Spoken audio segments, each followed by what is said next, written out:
আদর্শকে আঁকড়ে ধরে জীবনটা পরিচালনা করতে পারেন, তবেই এই সবটা চলমান থাকবে। আর রাসূল সাল্লাল্লাহু আলাইহি ওয়াসাল্লাম বলছেন, যারা আমি রাসূলুল্লাহ সাল্লাল্লাহু আলাইহি ওয়াসাল্লাম আমার আদর্শকে আঁকড়ে ধরলো, আমার আদর্শকে যারা, আমার আদর্শেই যারা আদর্শিত হলো, আমার নীতি আদর্শকে যারা প্রাধান্য দিল, আঁকড়ে ধরলো, আমি রাসূল সাল্লাল্লাহু আলাইহি ওয়াসাল্লাম বলে দিলাম, আমি সঙ্গে না নিয়ে জান্নাতে যাব না। জোরে বলুন সুবহানাল্লাহ।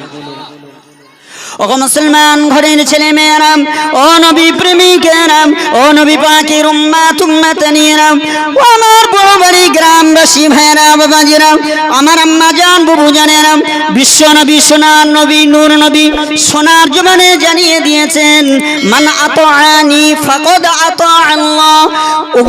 ওগো আমার উম্মত উম্মতানিরা, তোমরা শুনে রেখে দাও, আমি রাসূলুল্লাহ জানিয়ে দিলাম, মান আতাআনি, যারা আমাকে অনুসরণ করবে, যারা আমাকে ফলো করবে, যারা আমার আনুগত্য স্বীকার করবে, মান আতাআনি, যারা আমি রাসূলুল্লাহ আমার আনুগত্যকে স্বীকার করবে, ফাকাদ আতা আল্লাহ, তারা মূলত আল্লাহর আনুগত্য স্বীকার করলো। জোরে বলুন। ও মুসলমান ঘরে ছেলে মেয়েরা, ও নবী পাকের উম্মত উম্মতানিরা, ও নবী প্রেমিকেরা, ও বড় বাড়ি গ্রামের মায়েরা বোনেরা, খেয়াল করে শ্রবণ করুন, বিশ্ব নবী নূর নবী সোনার জবানে জানিয়ে দিয়েছেন, ফাকাদ আতা আল্লাহ, ফাকাদ আতা আল্লাহ। রাসূলুল্লাহ সাল্লাল্লাহু আলাইহি ওয়াসাল্লাম বলেছেন, যারা আমি রাসূল আমার আনুগত্য স্বীকার করলো, তারা মূলত আল্লাহর আনুগত্য স্বীকার করলো।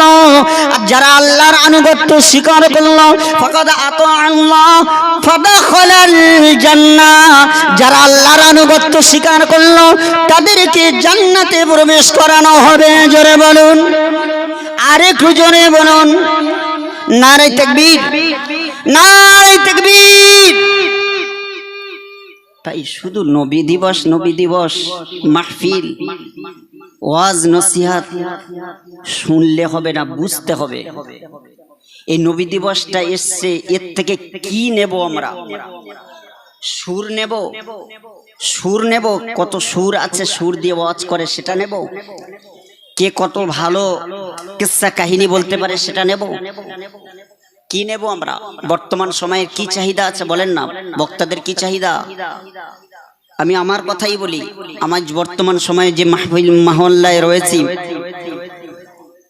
আমার চণ্ডীতলা থানার মধ্যে চলছে সমাজ, এটাই চাচ্ছে সমাজ। এই সমাজের যে রোগ, এ রোগের সঠিক ঔষধ সেবন করবে না সমাজের যুব সমাজ। সঠিক যে রোগ আছে, সঠিক যে ট্রিটমেন্ট আছে, যে ওষুধ আছে, সে ওষুধ ব্যবহার করবে না যুব সমাজ। যে ওষুধ খেলে, যে ওষুধ খাওয়ার পরে রোগ বৃদ্ধি হয়ে যাবে, বেড়ে যাবে, সেই রোগ সেই ওষুধ সেবন করবে যুব সমাজ বর্তমানে। কারণ আমাদের তো কোনো মেহনত করতে হয়নি, জন্ম থেকে আমরা মুসলিম, জন্ম হওয়ার পর থেকেই মুসলিম নাম পেয়ে গেছি, জন্মের পর থেকে আমরা নবী পেয়ে গেছি, কোরআন পেয়ে গেছি, জন্মের পর থেকে আমরা এমন করে মসজিদ মাদ্রাসা সবকিছু আমাদের কোনো কিছু মেহনত করে তৈরি করতে হয়নি। আমরা কি বুঝবো?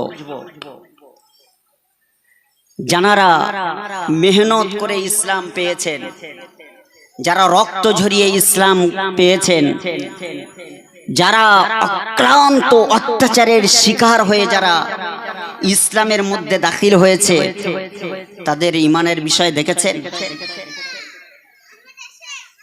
জীবন শেষ হয়ে যাচ্ছে, ঈমানকে ছাড়েনি। যেখানে আছি বর্তমানে, ওখানেও নবী দিবস হয়েছে কয়েকদিন পূর্বে। তা আমাকে যুবক সমাজ দেখাচ্ছে ভিডিওতে, ইউটিউব থেকে সার্চ করে দেখাচ্ছে, ভাইজান ডুপ্লিকেট, ভাইজান ডুপ্লিকেট, মানে আব্বাস সিদ্দিকী ডুপ্লিকেট। এই বক্তাকে আনতে হবে হুজুর। আমার কথা বুঝতে পারছেন? ভাইজান ডুপ্লিকেট, ভাইজানের মতো টান, ওই বক্তাকে আনতে হবে। তাহলে উদ্দেশ্যটা কি? আব্বাস সিদ্দিকীর টানে ওয়াজ করে শুনতে ভালো লাগে। এই বর্তমান সময়ের চিত্রটাই এটাই চলেছে। কিন্তু মূলত আমাদেরকে লক্ষ্য করতে হবে, আমরা এই জুয়ারের তালে গা ভাসিয়ে চলবো না।